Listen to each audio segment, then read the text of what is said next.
You're listening to the Archaeology Podcast Network.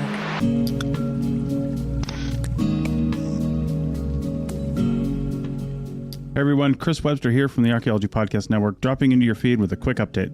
The Heritage Voices podcast is taking a break this month, but we'll be back soon with more great content. In the meantime, we're bringing you something special. Episode 33 of the Ethnocynology podcast with David Ian Howe. In this episode, Dr. Todd Surovell joins the show to discuss groundbreaking new research suggesting that Monte Verde may no longer be considered a pre-Clovis site. Big news for our understanding of the peopling of the Americas. We hope you enjoy it.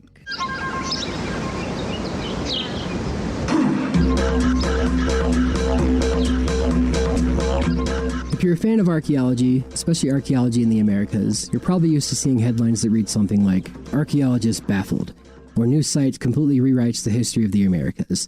Or more accurately, "New site or new study completely pushes back the date for human arrival in the Americas." However, today I'm here to tell you the exact opposite, because a new study just came out that said that the history of the Americas just got a whole lot younger, and here's why. A major field of science got it wrong for a quarter century. My name's David Ian Howe. I'm an anthropologist and archaeologist, and today we're going to be talking about the Monte Verde site. At the time of its publication, Monte Verde was some of the best evidence for pre-Clovis in the Americas. And not only pre-Clovis, but also some of the best evidence for human occupation in the Americas prior to the end of the last Great Ice Age.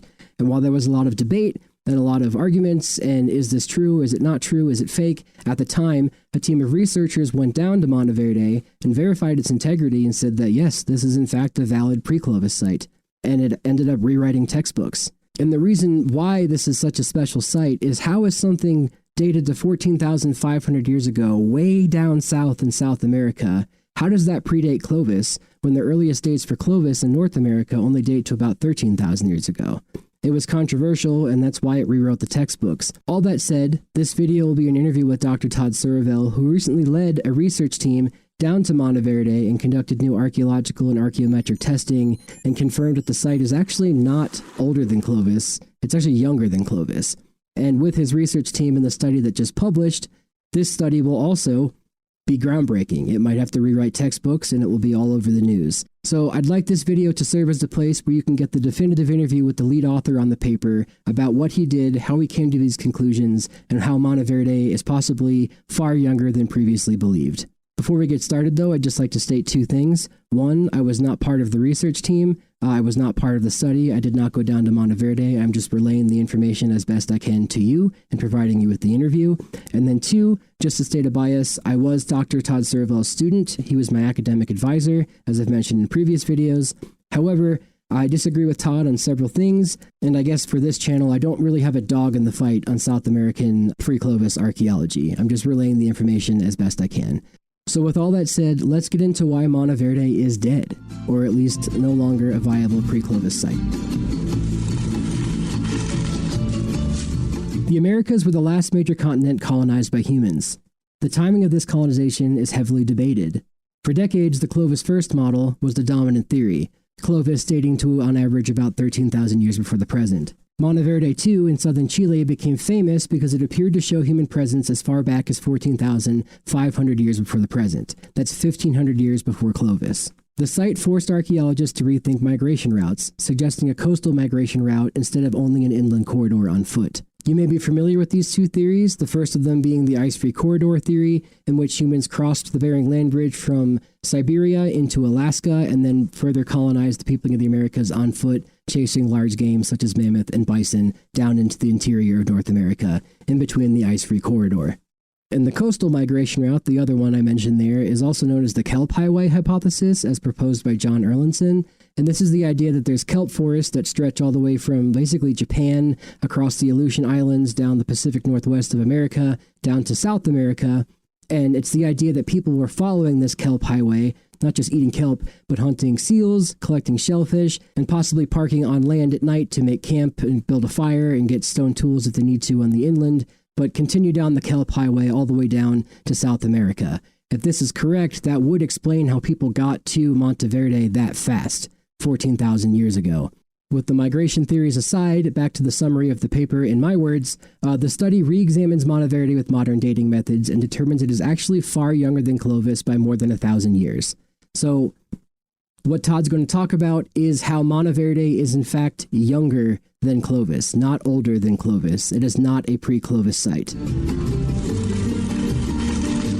So with the introduction and my summary out of the way, let's now introduce Dr. Todd Surovell, the lead author on the paper, and discuss the history of Monte Verde, his history with Monte Verde, and the current state of the site based on his recent findings. Todd? I'm Todd Surovell. I'm a professor of anthropology and director of the Friesen Institute at the University of Wyoming. What is Monte Verde?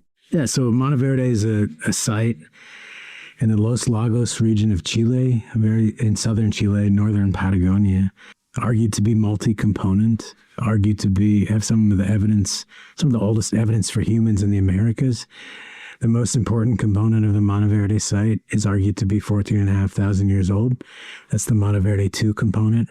What's really remarkable about the site is its organic preservation. It's argued to preserve a huge range of organic artifacts like house structures and cordage that you really don't see in sites of this age, especially open-air sites. The site was excavated by Tom Dillehay in the 1970s and 1980s, and it's considered really sort of groundbreaking, paradigm-breaking in our discipline and the study of the first Americans. Because it is pre-Clovis, there's a lot of sites that are pre-Clovis, meaning older than about 13,000 BP. But also in 1997, a group of Paleo-Indian archaeologists, American and Chilean, visited the site, evaluated the evidence, and they concluded that it's likely the real deal. It's truly an archaeological site.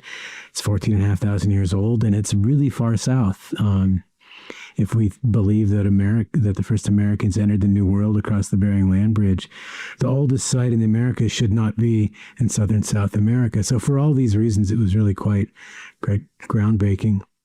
How did you get interested in the site? I first learned about Monte Verde in 1994. I was an undergraduate student at the University of Wisconsin, and as part of an anthro major, you had to take a senior seminar class. And that's where you take a deep dive in a specific topic in anthropology. So for me, this is like the first time that I took a deep dive in an archaeological topic. And the topic was the colonization of the Americas and the state of knowledge at the time. The professor was Jim Stoltman, and he brought in two guest speakers from outside of the university, and one of them was Tom Dillehay, and he gave a presentation to our class about his work at Monte Verde, and I was absolutely astounded because if it was right, and it sure seemed like it was at the time, it suggested that there was all this prehistory in the Americas that we knew nothing about. This period between, say, Clovis and Monte Verde, or even older than Monte Verde in North America. Presumably, there would have to be sites older than Monte Verde in North America. So it actually really inspired my career, because for the first time, I could see there's this gap of knowledge where I could make a contribution. And in fact, I should note, the first professional book I ever bought in archaeology was Volume 1 of the Monte Verde site, which was published in 1989. So I've been thinking about this site for a long time, for more than 30 years. The site inspired my career, and it's always been there in the background for me. So you would consider yourself a Paleo-Indian archaeologist, correct? Yeah. I mean, I've done all kinds of things. I've worked with living people in Mongolia. I've worked in the late prehistoric, the Archaic, the Neolithic, the Middle Paleolithic. But my first love is Paleo-Indian archaeology and the peopling of the Americas. And I would say virtually everything I've done has somehow come out of that study. For the audience listening, would you consider yourself a Clovis first archaeologist? Yeah, I would absolutely consider myself a Clovis first archaeologist. I think that people like me are very much in the minority now. And for good reason. There are a lot of sites that have been proposed to be archaeological and older than Clovis in the Americas. And I didn't start that way. I started very much a believer in pre-Clovis as I, evolved in my education and professionally. I increasingly came to believe pre-Clovis, at least the evidence that we have right now, very much supports the Clovis first hypothesis, and I don't really see any good evidence for pre-Clovis in the Americas, except in eastern Beringia in Alaska, where the evidence is very clear. There are sites older than Clovis. Something that I've mentioned often on this channel, too, when the subject of pre-Clovis is brought up, is that I often find pre-Clovis sites objectively to be very ephemeral and scant. You can look at a Paleolithic site in France, a Paleolithic site in Siberia, a Paleolithic site in the Levant, and see very stratified and defined tool assemblages, very defined technologies, and very distinct cultures. And with that, following the Paleolithic tradition of sites in the Old World, Clovis sites in North America often look very similar to that. They're stratified, there's defined tool cultures, and it is a distinct culture that you can see that is kind of ubiquitous across North America and parts of South America. So with all that laid out, I asked Todd here, do you agree that pre-Clovis seems a lot more ephemeral usually, and Clovis seems to be more sound? I would say pre-Clovis, the record of pre-Clovis in the continental United States is very different than the record of Clovis and the record of everything that follows Clovis. So in many ways, so we could just start with abundance. Yeah, there's lots of Clovis sites. There's thousands of Clovis projectile points. In terms of buried excavated Clovis sites, there are dozens of them. And they date in a very consistent time period. They're found across the continent. And they look like normal archaeological sites produced by hunter-gatherers, meaning they have chipped stone, a lot of flakes, they have hearth features, they're stratigraphically discrete, meaning you can identify components. We have human remains from those time periods. We have things like bison bone beds in the Clovis time period, and from there on after. Pre-Clovis is different. Every pre-Clovis site is a little different. Some of them have artifacts that look a lot like they could have been produced by nature, and only those kinds of artifacts, or cut marks on bone or other kind of bone modifications that possibly could have been produced by nature. Other ones look like maybe artifacts have moved down from younger deposits into older sediments, giving the appearance of the sites being older than they actually are. Some of them, there's no artifacts, but other things like footprints at White Sands or at Paisley Caves in Oregon, there's very few artifacts. There's a lot of artifacts above the pre-Clovis, very few in the pre-Clovis. In the pre-Clovis, really, the arguments are based on coprolates, fossil feces that are argued to be human, cut marks on bone, but not the typical things we get in hunter-gatherer archaeological sites. So yeah, it's different. Yeah. Pre-Clovis looks different. Considering that I wasn't even alive when Monte Verde was first published, I asked Todd here, why was Monte Verde so explosive? Why was it so controversial at the time? What made it so explosive? Why was it accepted? Why was it like paradigm busting? Mm-hmm. Well, in 1994, when Volume 1 of the Monte Verde book came out, Monte Verde had not exploded onto the scene yet. It wasn't until 3 years later in 1997 when the second volume of the site was published. So in general, the paradigm that we use to evaluate whether sites are truly pre-Clovis is we say, do we have artifacts or human remains that are in undisturbed stratigraphic context that are associated with incontrovertible radiocarbon dates or other kinds of dates. If you have those things made by humans, good dates, in undisturbed stratigraphy, it's hard to argue how could this be anything but real evidence for humans present at a site before Clovis, right? So in 1997, when Volume 2 of Monte Verde came out, where really the bulk of the archaeological evidence was presented, most people believed, including leading experts at the time, believed that those criteria had been met, that there truly were artifacts, even though they were unusual. And what I mean by unusual is that, there's things like vertical pieces of wood argued to be stakes with what's argued to be cordage tied around it with knots. It's argued to be like animal proteins, meat, and leather still preserved at the site, even adhering to wood. There's argued to be house foundations, wooden house foundations present. It's argued to be things like medicinal plants, seaweed, or brought in by people. The radiocarbon dating looked really solid. The stratigraphy looked really solid. It looked like it was sealed by this gravel that meant you couldn't have younger materials moving down into these older deposits. Everything looked really, really solid, such that when this independent team went down to analyze the evidence in 1997, they concluded this is very likely the real deal. And that pretty much satisfied the discipline. Now they left the door open. They said, future researchers might not agree, might have opportunity to do new kinds of analyses, collect new kinds of data that might, change this conclusion. But given the evidence at hand, the evidence we evaluated, pre-Clovis is real, and there's a lot that we don't understand now, given the location and age of the site. Yeah. You had mentioned earlier that a special team went down there to verify the integrity of the site. Can you talk more about that? At least to the best of my memory. I might miss somebody here, but yeah, the group that was assembled to evaluate the evidence at Monte Verde included David Meltzer, who really organized that trip, C. Vance Haynes Jr., Dina Dinkos, Dennis Stanford, Don Grayson. I think that was the American contingent, and then two Chilean archaeologists, Lautaro Nunez and Francisco Mena. All looked at both the artifacts. I think they listened to lectures. I'm not sure about the exact details. I know they visited the site because I have photographs that Vance gave me of the site visit in January of 1997. Yeah, that was the group. Sort of, a lot of the leading minds in the discipline at the time. So it is safe to say at the time this was a groundbreaking site. Yeah, they rewrote the textbooks. Okay. I mean, you won't find a world history textbook or a North American prehistory textbook that doesn't include a special mention of Monte Verde. Okay. Yeah.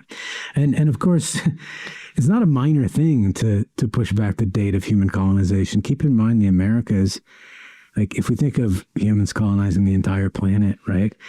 The Americas were the last major landmass to be colonized by humans. Of course, excluding Antarctica, which really still hasn't been seriously colonized, but and later certain island areas were colonized. But before humans entered the Americas, we had this massive continent, essentially half of the planet, where there was nobody.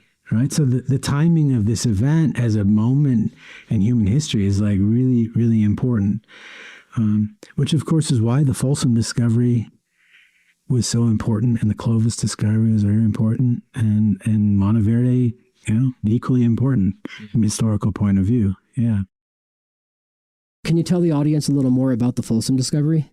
Yeah, the Folsom discovery, I want to say 1928, but I think it was actually 1927, when archaeologists working on behalf of the Denver Museum of Nature and Science discovered fluted spear points in association with bison antiquus in a site in northeastern New Mexico that showed for the first time that humans were present in the Americas during the Ice Age, because you had clear association between human-made things and extinct bison. And then I want to say in 1936 approximately is when artifacts were first found in situ at Blackwater Draw in also northeastern New Mexico or eastern New Mexico, associated with mammoth, stratigraphically beneath Folsom points associated with bison. We couldn't date them using radiocarbon. It didn't exist at the time, but stratigraphically showed Folsom wasn't the oldest. There was something here before Folsom, and that was Clovis. And of course, since then, we haven't been able to find anything stratigraphically beneath Clovis, although some archaeologists have argued they have. So getting more into the story now, I want to ask Todd, how did this research come about? Like, why am I interviewing you today? Well, I mean, I told you this story for me starts in 1994, but it picks up again, like right before COVID. I taught a class on a New World colonization, a graduate seminar, and I got thinking about these problems again. And I was thinking about Monte Verde, and I started obsessing about the seaweed at Monte Verde is what happened. I was just thinking about this. You have this peat bog that's, from the Pleistocene. It's got all these little tiny pieces of plants in there, and they argue they have seaweed. Now, seaweed shouldn't be there naturally. This is, more than 20 miles from the coast today and farther from the coast in the Pleistocene. So if seaweed is there, it's pretty good evidence that humans were there. And I thought, how is the seaweed identified? These little bits of plant remains, could it have been misidentified? So I thought of an interesting research design where we could actually chemically test this seaweed, isotopically examine this seaweed, because isotopically it should look very different than terrestrial plants. It grows in the ocean, plants grow in the atmosphere. That was a simple research design I came up with. I'd go down to Chile, we'd collect seaweed and terrestrial plants, characterize them isotopically, sort of look at the modern baseline, and then we could look at the Monte Verde collections and, test whether the seaweed is really seaweed. I found a Chilean colleague, Claudio Latorre, to help me with this project, and then we reached out to Tom Dillehay to ask him if he wanted to collaborate on it. And Tom's answer was basically that's impossible because the seaweed burned up in a fire. It's long gone. So nice idea, but it's just not possible. And that was a bummer. But Claudio and I were undeterred. We decided, well, let's go down and collect the modern samples anyway. Maybe one of these seaweed samples will show up eventually. If it does, we'll have done the baseline work. So in January of 2021, just after COVID, I went down there and met Claudio. And it was awesome. We spent time on beaches collecting all this seaweed in temperate rainforests, collecting plants. But while we were down there, Claudio was like, we should go see Monte Verde. And I was like, hell yeah, I want to see the site. I've been reading about it and thinking about it for, 25 years at that point. So we visited Monte Verde. Monte Verde is a national monument in Chile. And if you go there, there's not much there. There's a creek. It's along Chinchihuapi Creek, and there's a little interpretive trail with signs. So we're walking along, and we're looking at deposits there. And I'm with Claudio and his son, Martin. And I'm showing Claudio these deposits, and we're looking at like a cut bank along the stream. And I tell Claudio, I'm like, there's actually a huge piece of wood sticking out of it, which is pretty cool. I mean, this place does preserve like organic matter remarkably well. And I'm telling Claudio, this is the terrace that buries the MV2 component, the 14,500-year-old component. And I should know that Claudio is a paleoecologist. And when he was an undergraduate in the 90s, he had worked in this region with geologists who were studying the glacial deposits down there. This area was glaciated in the Pleistocene, and these geologists are trying to figure out if northern hemisphere and southern hemisphere glaciation were synchronous. So he was generally familiar with the area, but hadn't been down there for a while. And we're looking at these deposits, and I'm telling him this, this is where the Monte Verde 2 component is. And he says, "Are you sure?" And I'm like, "Oh yeah, I'm sure. Trust me, I've studied this site inside and out." And he's like, "I don't think this is Pleistocene." I said, "Well, it's really well dated. I mean, there's lots of 14,000 plus year old dates out of it. Well, why don't you think it's Pleistocene?" And he said, the color of it just looks Holocene to me, like this was deposited under the temperate rainforest. And in the Pleistocene, for much of the Pleistocene, this was periglacial, meaning there was a huge glacier that came out of the Andes that came within like 4 miles of the site. So at the height of the Pleistocene, this was pretty much a treeless glacial outwash plain. So if you go on Google Earth and look like at the end of a glacier in Greenland and all the water and sand and gravel out in front of it, that's what Monte Verde looked like 20,000 years ago, okay? With these braided outwash streams. And he's like, this looks like it was formed under a Holocene forest, not under Pleistocene conditions. And I was like, okay, evidence really doesn't, like the dating of it doesn't support that. And then we're looking at another like cut bank, and he says, and we're looking at this ball of peat that's in it. And he says, that peat's not in situ, that's redeposited. And then he says to me, well, what if all this organic matter is redeposited? Okay, so within 10 minutes of being at the site, my Chilean colleague comes up with this hypothesis that the Monte Verde site isn't in a Pleistocene deposit, meaning it doesn't date to the Ice Age at all. It dates to the Holocene, dates to sometime within the last 10,000 years. And that all that organic matter and stuff, whether it's artifacts or not, was redeposited. It might be old, it might be 14,500 years old, but it's in a deposit that's way younger than that. That's maybe 8,000, maybe 6,000 years old. If he was right, this would mean the Monte Verde site wasn't 14,500 years old. I mean, it was more like 6,000 to 8,000 years old. So, of course, I'm like, man, there is no way this is right, Claudio. I mean, people have been studying this situation for, at this point, 27 years. So just to finish his story, in January 2021, Claudio comes up with this idea that all this organic matter we're seeing in this terrace is redeposited.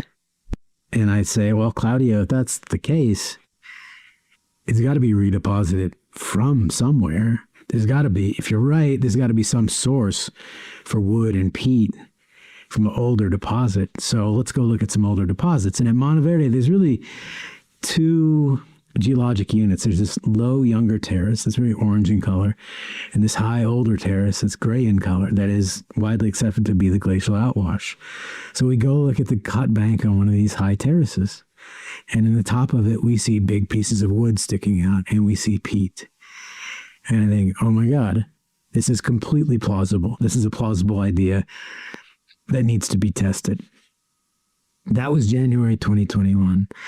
And then we decided, Claudio and I worked to develop a research design to actually test that hypothesis. And it took us another 3 years to get all that work done. And we expanded our team to include Cesar Mendez, an archaeologist who works in Chile, and Juan Luis Garcia, who's a geomorphologist who studies glacial outwash.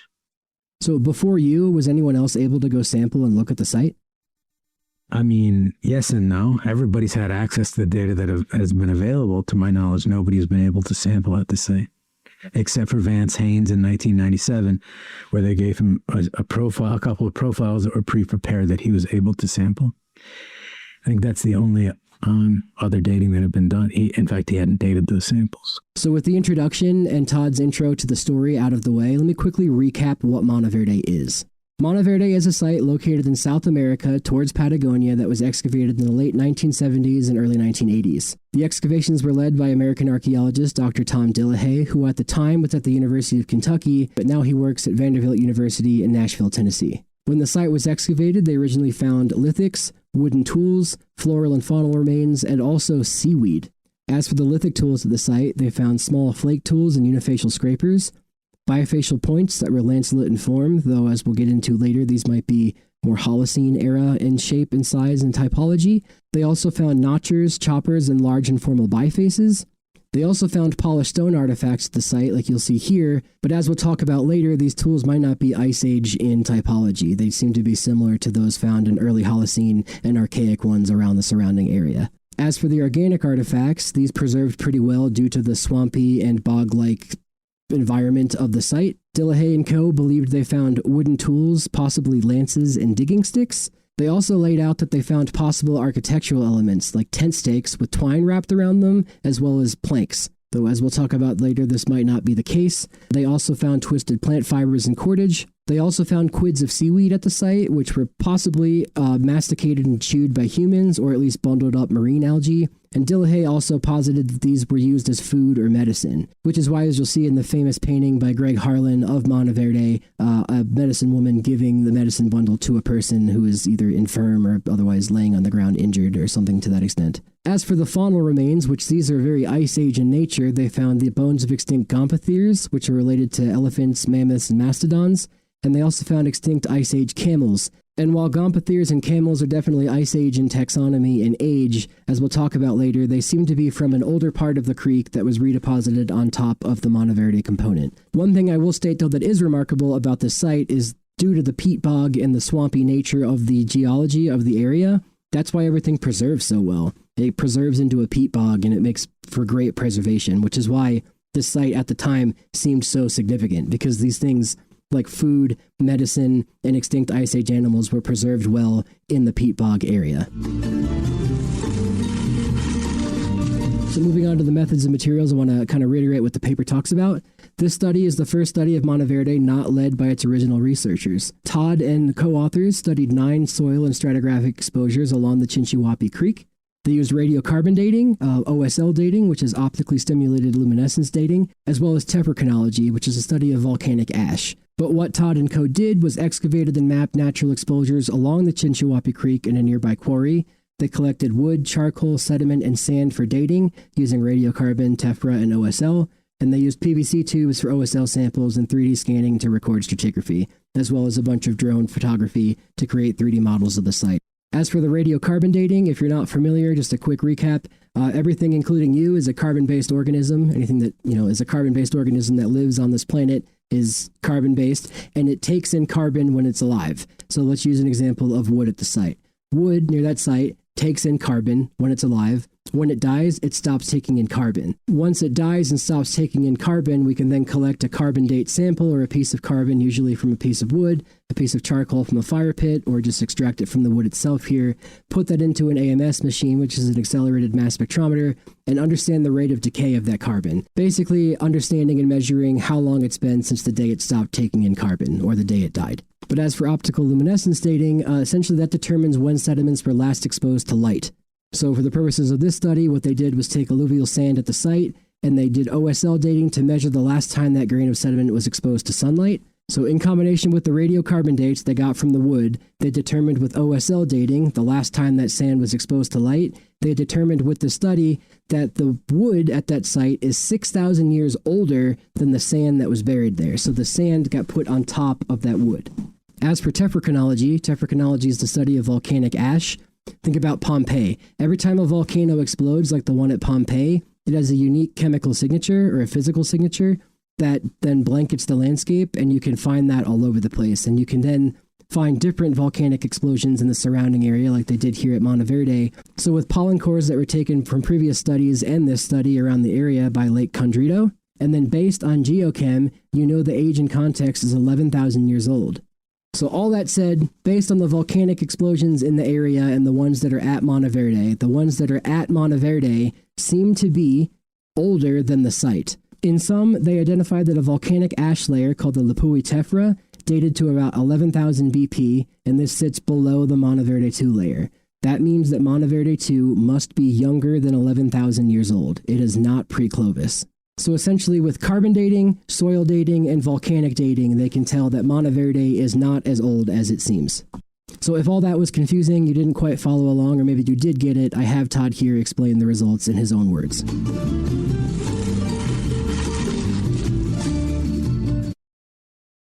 Yeah. Let me just talk about the evidence a little bit, okay? Yeah. So at Monte Verde, you have these old deposits. The bottom of them are sands and gravels, meters and meters of this. And this is just stuff that washed out of this glacier, okay? And then as you get to, and that's like 15, 16,000 years old. As you get to the top of that, it gets finer and finer and finer. And then the forest actually moves in. And you get this big bed of wood that was all across that valley. There was a forest in there. And you see these big chunks of wood sticking out of the top of this bank. And that dates to 14,500 years ago. But it's in a different landform than the Monte Verde. It's in the upper terrace, okay? Then that gets buried by this peat. That's kind of terminal Pleistocene, end of the last ice age. That's buried by volcanic ash. And this volcanic ash is really important to this story because it's a regional stratigraphic marker. You see this little yellow band and the top of this terrace. And what's cool about volcanic ash is they're all chemically unique. So you can do the geochemistry of it. You can identify exactly which volcanic ash it is. You can identify exactly which volcano it came out of. You know its exact age because we find it in stratigraphic context. It's found all over the place in stratigraphic context, including things like pollen cores from lakes where it's really well dated, okay? And that thing is 11,000 years old. It's called the Lipui Tephra. It's 11,000 years old. And it's everywhere regionally, right? You would think if the Monte Verde 2 site is 14,500 years old, that ash should be stratigraphically above that. But it's not. It's stratigraphically below it. That alone, the presence of that ash, which we documented in 4 different sections up and down this creek, tells you the Monte Verde 2 component has to be younger than 11,000 calendar years before present. That alone. So there's a lot of evidence we looked at, radiocarbon dating, OSL dating, and it all points into the same conclusion. This is a Holocene deposit. This is a lot younger than what they thought it was. If that's not clicking for you, or the graphs that were provided in the manuscript that I animated here didn't make as much sense to you as I thought they would, let me just reiterate here, looking at this graph, that all of the stuff that comprised the old Monte Verde site that's sitting in that brown stuff in the glacial outwash with those 2 red arrows should technically sit below that Lipui Tephra layer, but it doesn't. The Lipui Tephra layer is found above it at Monte Verde. So that means that all that brown stuff there in the middle with that little piece of water means that sometime between 8,000 and 4,000 years ago, that stuff was washed down the creek and brought and put into that spot where De La Haye originally excavated Monte Verde. So therefore, Monte Verde is not 14,500 years old. It is only 11,000 years old or younger. So as I mentioned with the carbon dating stuff earlier, the wood was carbon dated to be 6,000 years older than the last time that soil was exposed to sunlight. It's all muddled from down the creek and put there. Likewise, with the Gomphotheres and the extinct camels, those are Ice Age animals, they were washed from up creek down and deposited onto this site in the cut bank there where Monte Verde 2 was found. So therefore, it's just a bunch of stuff washed from up the creek down onto what Monte Verde was. So that means at the time when De La Haye excavated the site, it did look Ice Age in nature. It had Ice Age animals, it had Ice Age deposits and things like that. But we know now with the volcanic ash dating that it can't be any older than 11,000 years old. And that means that those points I talked about too, that Dillehay claims to be Paleo-Indian or Ice Age in typology, are not. They're actually, as they do, look very similar to Holocene and other archaic era points in the area, were washed down the creek and put on top at the site here. They're mixed context with those Ice Age animals. So it would make sense that you would excavate it at the time and see it as an Ice Age site, but it's not. As well, we mentioned that twine and the stuff that was tied around the tent stakes. That if it is twine that was tied around the tent stakes, sure, that makes sense if it's a Holocene era site. If it's seaweed from a medicine bundle, it was seaweed chewed by people after the Ice Age, not during. And that twine too, if you see all the wood and the planks and stuff, and the twine and the reeds that are up the creek of the site, a lot of that is just washed down the creek and wrapped around that possible tent stake, and then fossilized over years, becoming and looking like something like a tent stake. It's either stuff washing down the creek, wrapping around that wood, or it's stuff that maybe it was a tent stake, and even if it was, it doesn't date to the Ice Age. It is Holocene in era. What this means here too, and just to reiterate, Monte Verde is no longer solid evidence for people in South America 14,500 years ago. Instead, it does though fit neatly into the Middle Holocene era archaeology of Chile and the surrounding areas. It makes sense for that. As such, the artifacts that I talked about do compare well to other Holocene era sites. So all that said, this forces a re-evaluation of everything we know about the peopling of the Americas. Yes, other pre-Clovis sites in North America and some in South America might still have some validity, but sites like this, like Monte Verde, this is why intense scrutiny and skepticism when they come out is important, because things like this can be found, and geoarchaeology and other different types of sampling can be done to understand that they're not exactly what they seem, especially when we only see clickbait titles in the news. Whether or not this reopens the Clovis first model or makes that the dominant model again, I doubt people will believe that, but it does open the doors to that being a possible claim again. So the bottom line here though, and I wrote this down, Monte Verde artifacts don't prove Ice Age settlement. They're from a much younger context. The ice-free corridor hypothesis was abandoned because of Monte Verde specifically. So the idea that people were coming across the Bering Land Bridge into the Americas was defunct, and a lot of people say that it's not true anymore because of Monte Verde specifically. However, Monte Verde is not an Ice Age site at all. Forget it exists, it's just a later Holocene era site. That stuff might still be true. So with everything I just laid out with the methods and the results of this paper, let me just ask Todd, what was your goal with this paper? What were you trying to accomplish? What's my goal? Okay, let me answer that a couple ways. Yeah. Look, science is the pursuit of truth, right? I just want to know when people arrive in the Americas. It's kind of a dumb, simple question, but one that's vexed us for a long time. So on the one hand, I want to know, and knowing the age of this site, it helps us to answer that question. I think there are a couple lessons here. One, sometimes science gets it wrong, but science is a really remarkable self-corrective process. In the long run, in my opinion, it always gets it right. And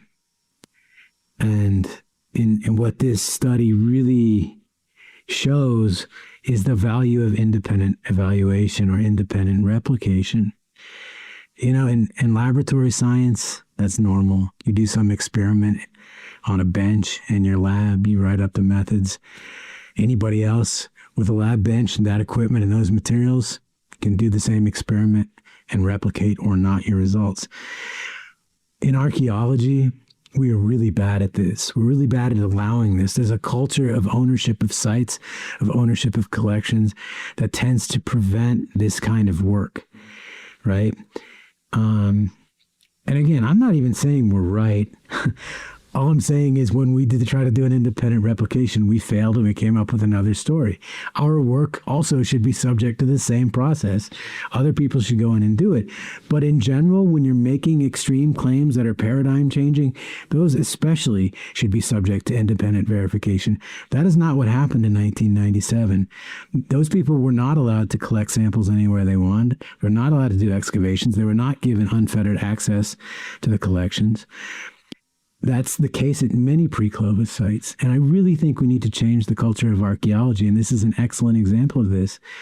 maybe this is not the right parallel to make, but I'm sure you're familiar with the case of Piltdown Man, right? Which was supposed to change the story of human evolution. Supposed to be the missing link between apes and humans. Turns out the whole thing was a forgery. You know why it took something like 40 years to figure that out?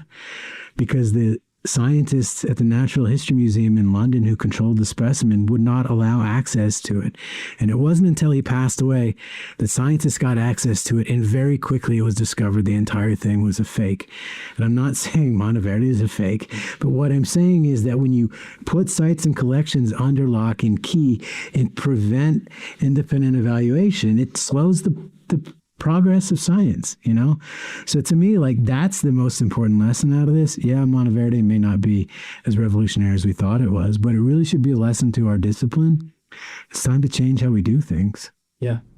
It seems to me like a lot of pre-Clovis sites and things like that, even if there's a piece of evidence, say it's debitage, a bone, or something ephemeral, it always gets eaten up and swallowed by mainstream media. And I've seen, like, Cerruti was on ESPN News. I was seeing that.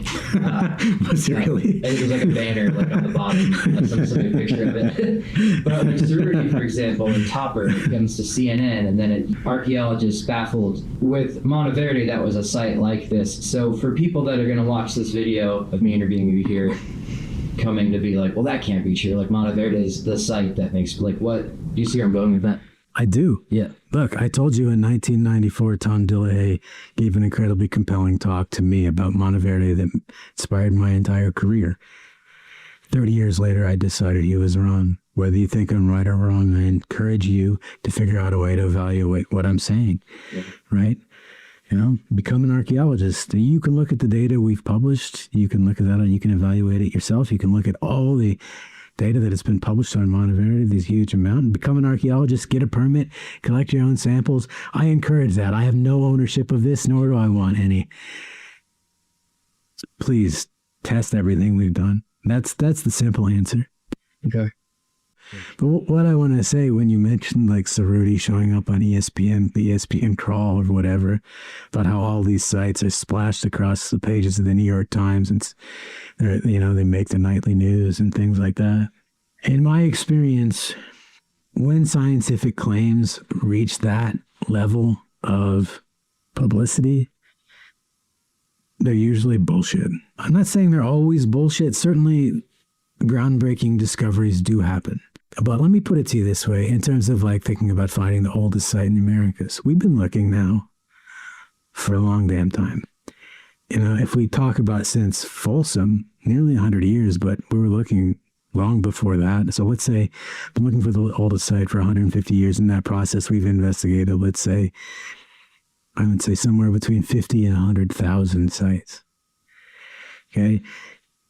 It seems like with a sample of that size, you ought to be pretty close to the damn answer, right? And that you really shouldn't expect something to come along that's just going to blow everything out of the water, that's unlike anything we've ever seen. It's just incredibly unlikely at this point. It was likely in 1928, and it sure happened then. But it's really not likely anymore. I'm not saying it's impossible, but it's really, really unlikely. So when you see these really extreme claims, your first position should be skepticism. I'm not saying disbelief. I'm saying skepticism. Sure. If you're familiar with my channel, you know I don't often talk about this. It's not really in my wheelhouse. It's not really something I like talking about, but it's just something that I think is important to mention here. Monte Verde is something I see discussed all the time among pseudo-archaeologists, but not just pseudo-archaeologists, but avocational archaeologists, alternative archaeologists, alternative historians, people on the internet, people in my comment sections like you will point out that Monte Verde is the smoking gun that establishes Clovis first as gone, or it negates the Bering Land Bridge theory and all that. So I asked Todd here, as an establishment Clovis first, Clovis mafia archaeologist, why should these people listen to you, and why is this research important for them to take into their understanding, even if they don't agree with it? Anything else you want to say to that? I get To the Hancock people? Yeah. I'm not super educated about the Hancock stuff, but I saw the part, I guess, in the discussion with Flint Dibble, where he says there's still people questioning whether Clovis is first, and that's been settled for a long time. Look, like if you read the popular accounts, the Wikipedia pages, the archaeology textbooks, it seems like it's been settled for a long time. I will tell you, being a professional working in this discipline, this is my specialty, and there are a lot of us. There are a lot of us who have long felt it hasn't been settled. I'm talking about the people with true expertise, the people who really dig sites of this age, people who go and look for them. This has not settled. It isn't. And I can show you example after example of literature from the scientific literature, legit stuff that's been published before Monte Verde and since Monte Verde, making arguments that, yeah, Clovis first is still very much alive and well. And by the way, for really good reason, because the vast majority of evidence supports it. It's just these weird little anomalous things that don't. I don't know what to say about Hancock, but I hope he, I hope criticizing me becomes a standard part of his his discussion now. Yeah. I don't mind that at all. So with everything we just laid out, this will obviously cause a firestorm in the news, and at least if not the news, the archaeological community might send shockwaves, to be honest. So with all that said, I asked Todd, can you speak to that, and why are you in the news, and why should people listen to you? A major field of science got it wrong for a quarter century. Not only got it wrong, but was pretty convinced they had it right. Like, this was sort of almost portrayed to be unquestionable fact of science. And we got it wrong. So I think have a skeptical mind. Don't believe experts. I am one. So I understand the irony there, but have a skeptical mind. With all of that said, I'll give you my opinion based on what I've seen here and the stuff in these graphs and the stuff in the pictures and all the excavations and all the sampling work I saw that Todd showed me. It does seem that Monte Verde is no longer a viable pre-Clovis site. However, as Todd said, leave that up to you. That is up for you to determine if you want to replicate this again, if you want to do the sampling and the site stuff, become an archaeologist, test it out yourself. See what you think. And hopefully, as I said with most stuff, and I say this with every huge article that comes out, and as Todd pointed out, this stuff can be clickbait, huge headline, first people's dates pushed back stuff is often bullshit, because a few weeks later or a few months later, a rebuttal will come out that says the complete opposite, but the rebuttal, of course, doesn't get the media attention and the clicks that it deserves because the other stuff is more sensationalized. And I get that. My whole career works off of making clickbait titles. You probably clicked on this video for that same thing. So we're all guilty of it. It's just kind of how the world works. But when you look at the science and you see the science that's packed into this stuff, make your own decisions. And I hope that you read. I hope that you take into consideration the stuff that Todd said, take into consideration stuff that you know about the people in the Americas already, and form your own opinion like I have now. So with that said, thank you for watching. Please remember to rate and review. Please hit the like button. I think there's a new hype button now you're supposed to hit. If you enjoyed this video, please do that. And if you have comments, questions, or concerns, please put them in the comment section. I'll send them to Todd for him to look at, or he can look them up on my YouTube channel if he wants to. And if you want to contact Dr. Surovell, he is a professor of anthropology at the University of Wyoming, and you can find his contact information there, and I'll put it in the description. So with all that, thank you very much for watching. Please leave those questions and comments in there, and if you have questions about other Clovis sites or other pre-Clovis sites that you think might be possibly incorrect or false or misleading, put those in the comments and let us know. Thank you very much, and that is it.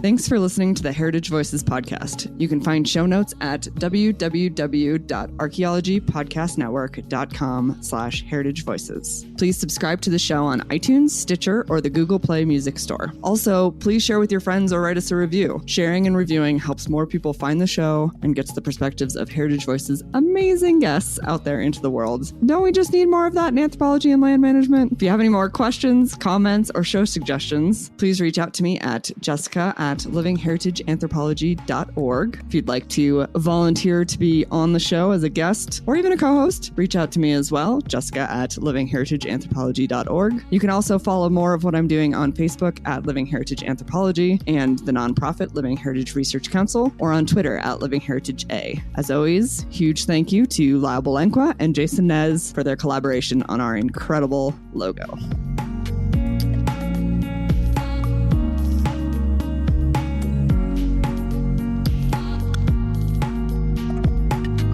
The Archaeology Podcast Network is 10 years old this year. Our executive producer is Ashley Airy, our social media coordinator is Matilda Siebrecht, and our chief editor is Rachel Roden. The Archaeology Podcast Network was co-founded by Chris Webster and Tristan Boyle in 2014 and is part of Cultural Media and DigTech LLC. This has been a presentation of the Archaeology Podcast Network. Visit us on the web for show notes and other podcasts at www.archpodnet.com. Contact us at chris@archaeologypodcastnetwork.com.